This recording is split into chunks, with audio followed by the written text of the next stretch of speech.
হিয়ারিংয়ে তৃণমূল বিধায়ক SIR hearing ঘিরে রায়নায় রাজনৈতিক চাপানোতর, মুখোমুখি তৃণমূল ও বিজেপি। রাজ্য জুড়ে চলা এসআইআর প্রক্রিয়ার মধ্যেই হিয়ারিংয়ের জন্য ডাক পড়ল পূর্ব বর্ধমানের রায়না বিধায়কের। রায়না ১ নম্বর বিডিও অফিসে হিয়ারিংয়ের হাজির হন রায়নার বিধায়ক শম্পা ধারা। সেখানে তিনি অভিযোগ করেন নির্বাচন কমিশন এসসি ও সংখ্যালঘুদের হিয়ারিংয়ের নামে অযথা হয়রানি করছে। মিষ্টি নয়, প্রয়োজনীয় নথি নিয়েই তিনি এসেছেন বলে জানান বিধায়ক। তার দাবি, এই আচরণের জবাব মানুষ ভোটে দেবে।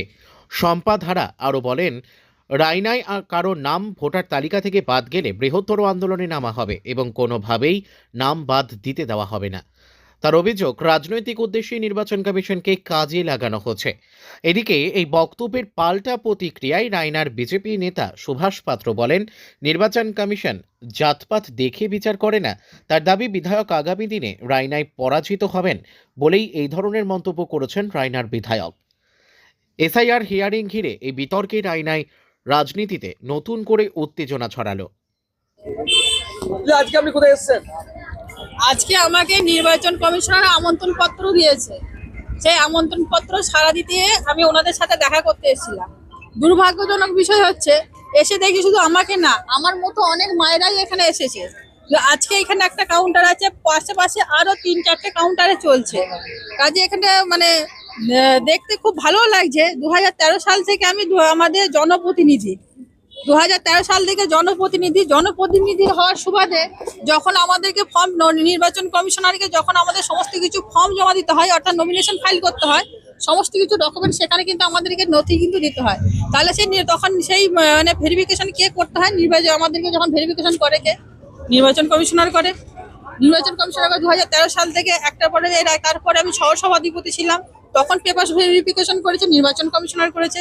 সভাধিপতি ছিলাম 5 বছর, সেখানে কিন্তু আমাকে পেপার ভেরিফিকেশন হয়েছে, সেখানেও নির্বাচন কমিশনার করেছে। এমএলএ হয়েছি, সেখানে কিন্তু পেপার ভেরিফিকেশন হয়েছে। কাজে পেপার ভেরিফিকেশন হচ্ছে, আজকে হঠাৎ করে দেখা যাচ্ছে।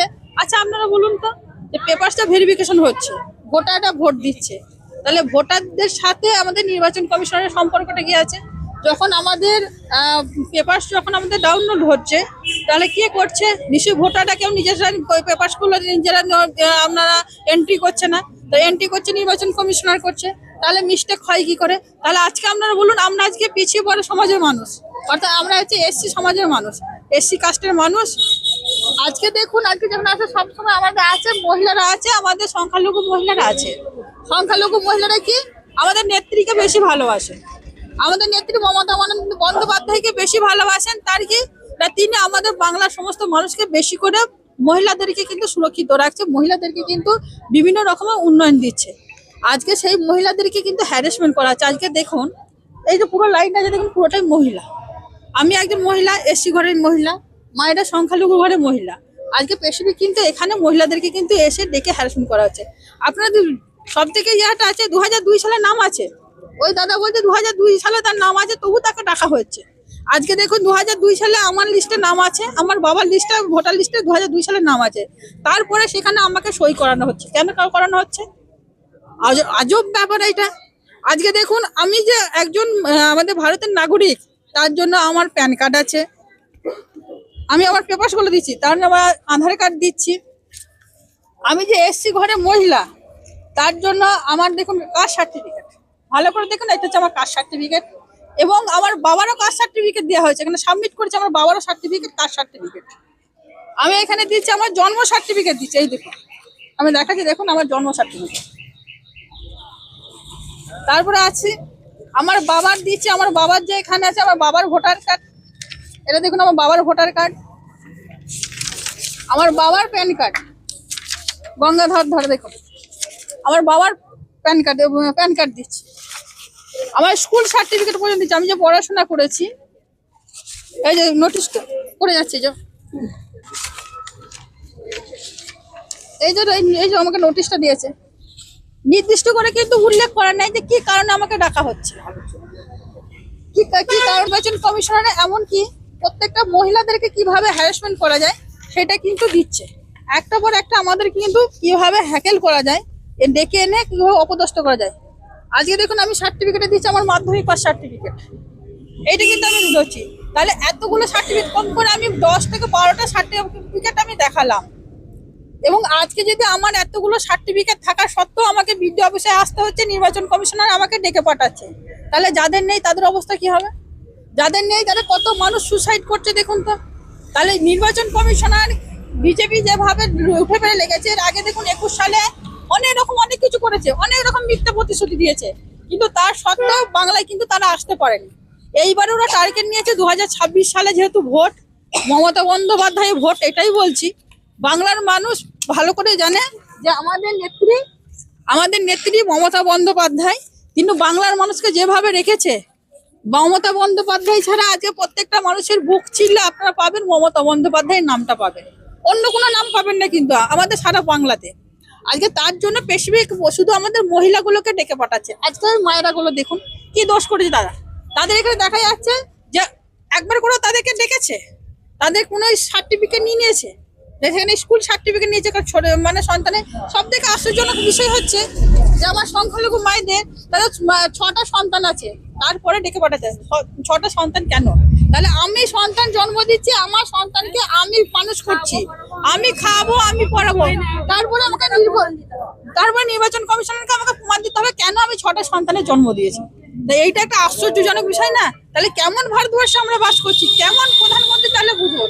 ওরা ভালোভাবেই জানে আমাদের বিজেপি শাসন যেভাবে আমাদের উপর চালাতে চাইছে কোনো রকম ভাবে সম্ভব হবে না।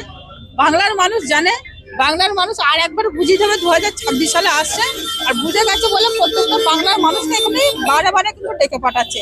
এটাই শুধু বলা, আপনাদেরকে বলবো, বাংলা মায়েদেরকে বলবো যে আজকে আমরা যেভাবে প্রত্যেকটা বিডিও অফিসে, পঞ্চায়েতে যাচ্ছি, 7-8টা দিন আমাদেরকে বুঝিয়ে রাখছে। আমরা এটা বলবো যে নির্বাচন কমিশনের উদ্দেশ্যে একটা কথা বলবো যে আমার রায়না বিধানসভা যদি একটা ভোটার, বৈধ ভোটার যদি বাদ দেয়, তাহলে কিন্তু নির্বাচন কমিশনারের সামনে আমরা কিন্তু ধর্নায় বসবো, আমরা অন্বেষণ ধর্মঘটে বসবো, আমরা ধর্নায় বসবো।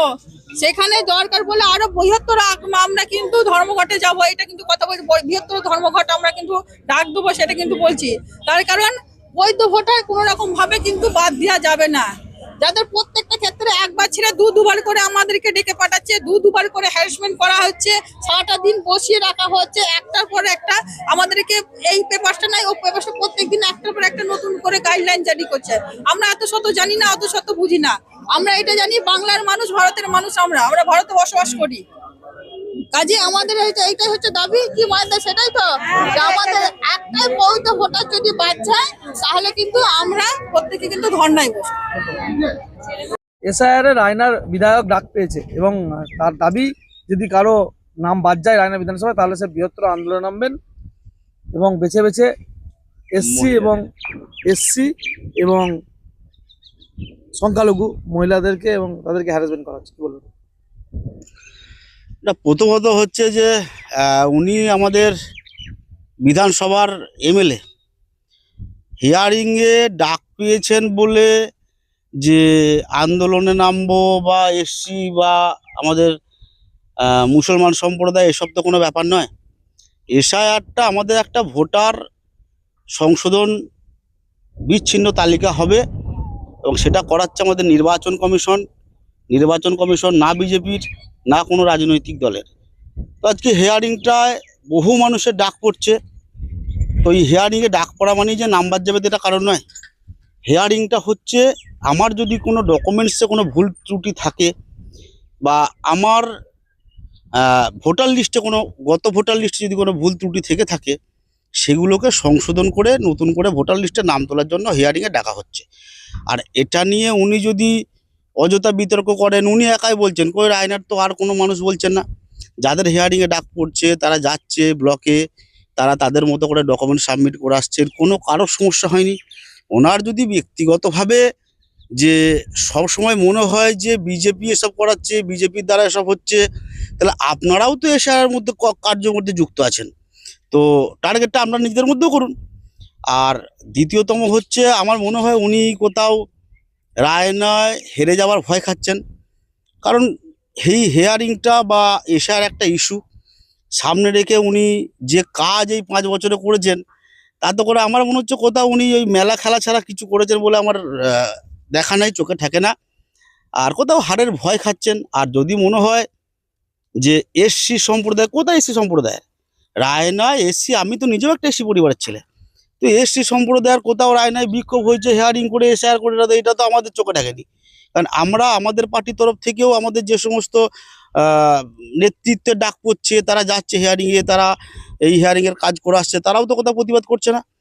আর মুসলমান সম্প্রদায় নিয়ে যেটা বলছেন, যে আমার মনে হয় এই দলই একটা এদেরকে নিয়ে নোংরা চক্রান্ত, বা এদেরকে নিয়ে খেলা করা, এদেরকে নিয়ে হিংসা লাগিয়ে দেওয়া, একটা ঝামেলা লাগিয়ে দেওয়া, এই সব জায়গায় উত্তপ্ত করছেন।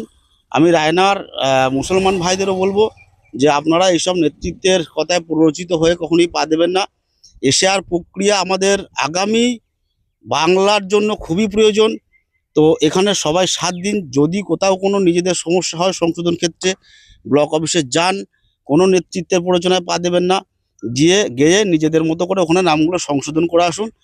আর এর সাথে আরেকটা আমি কথা বলি, যে বিধায়িকা উনি আছেন গত 5 বছরে, তো উনি তো শুধু এই খেলা মেলা এইসব নিয়ে থাকেন। আর ওনার যদি মনে হয় এইসব নিয়ে আন্দোলন করব, এসসি সম্প্রদায় নিয়ে করব, মাইনরিটি নিয়ে করবো, আপনি ওনা করুন। উনি ওনার মতো কাজকর্ম করে যে আবার হয়তো 26-এর টিকিট চাইছেন, পার্টিকে দেখাবো যে আমি এখানে লড়াই করছি, 26-এর টিকিট নেবো, এইসব ওনাদের সব নাটকবাজি। তাছাড়া কিচ্ছু নয়। নির্বাচন কমিশনের কাজ নির্বাচন কমিশন করবে, ভারতীয় জনতা পার্টির কাজ ভারতীয় জনতা পার্টি করবে। এইসব এক করে দিয়ে ওনাদের এইসব ফালতু নাটকবাজি কথা আর রায়নার মানুষ শুনতে চায় না। তো এর থেকে সবাই পরিত্রাণ চাইছে। আর উনি ওনার মতো আন্দোলন বন্ধ ফন্ধ যা করবেন করুন, সেটা আমাদের যদি ক্ষমতা হয় আমরা আমাদের মতো করে মোকাবিলা করবো। ওর নাম আমার নাম সুভাষ পাত্র, আমি জেলা কমিটির সদস্য এবং এই বিধানসভার একজন দায়িত্বপূর্ণ কার্যকর্তা পার্টি।